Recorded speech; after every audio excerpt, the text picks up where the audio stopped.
Okay, so we just talked to Junie Browning, and now we're talking to the guy that basically he pulled out the hat and said, "So you get Junie." This is Brian Stevenson. How you doing, buddy? I'm doing good, man. Doing good. Now, how long have you been in this scene? Probably about 2 or 3 years, man. Like about a year, 6 months ago was my first fight back in MMA in about 2.5 years. So just get my feet wet back in it again. So it's second fight back in it.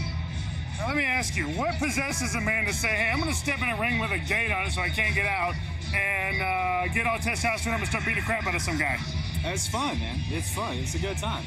It's competition. Anytime you go to a basketball game, it's competition. If you go out, like after you leave high school, you know what I'm saying, you're wrestling and all your combative, like all your physical sports, you can't do them out here unless you're a professional or something.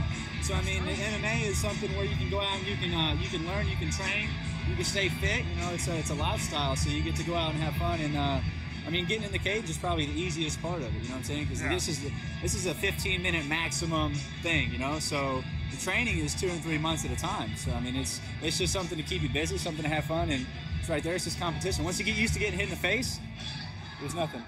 That's what she said.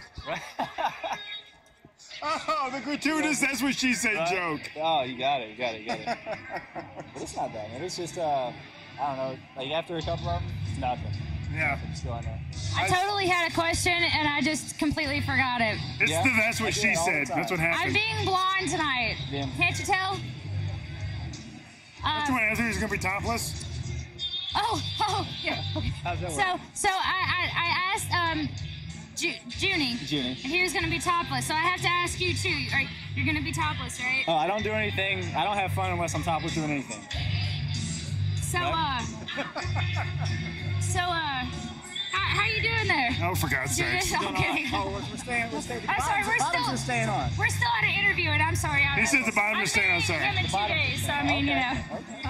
No, it's all good. No, it's Sorry. awesome. Who do you, I did want to ask though, seriously, are there ever any hard feelings after matches? Like, do you all still, go out and party together, or? Yeah, like anybody I've ever fought, we've always stayed really cool. Like if I've lost or I've won against a guy, like we'll go in the back and talk about what somebody did wrong or how you can win the next time or what to do in a situation.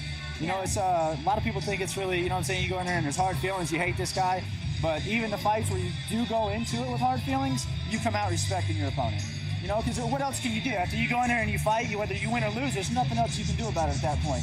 When you get mad at somebody, you want to fight them. When you get done fighting somebody, fighting's fighting. It's done. You know, you just squashed it.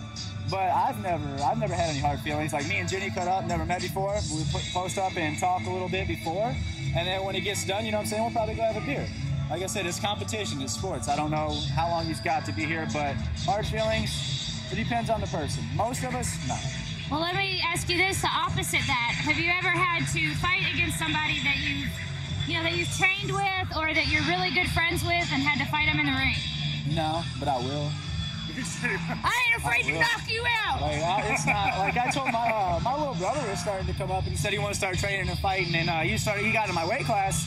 I was like, bro, I love you to death, man, but if they want me to fight you, I'm going to fight you, you know, at a wink. Like, I'm not going to tell them I'm going to think about it or nothing. If you get in the sport that I'm in and you're in my weight class, then let's go out there and fight. You know what I'm saying? We'll go grab a burger when we're done. You're still my brother. I love you.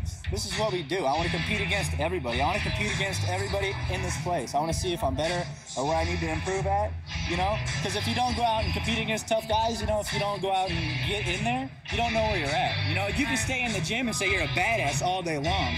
But unless you go out against and fight people and compete against the people that everybody knows is a badass, that's when you start learning where you're at. You know what I'm saying? So if you don't take a tough fight, you never know how tough you are. It's kind of like when I go to a show and the drummer's playing, I'm like, I'm 10 times better than him. Right. What's up? You ain't got nothing. Right? And then you go up and have like a little drum off, you know what I'm saying? In your garage, you're a badass. Someone's just, you know, you're killing it. Like, you know, you're good to go. But, you know, until you get out there and compete against somebody, you don't know where you're at. So you can say you're a badass drummer and that dude, you kick his ass, and then you get up there and you guys somehow have a drum off. You know how that works. Yeah, that's right. I'll drum anybody. What's up? Well, I'm just joking. I'll give you this. You are the most incredible drummer anywhere. Oh, stop. No, keep it up. Well, Brian, I want to thank you for talking to us. And, man, we're going to be sitting out there watching you. Yeah, it's going to be a good time. All right, guys.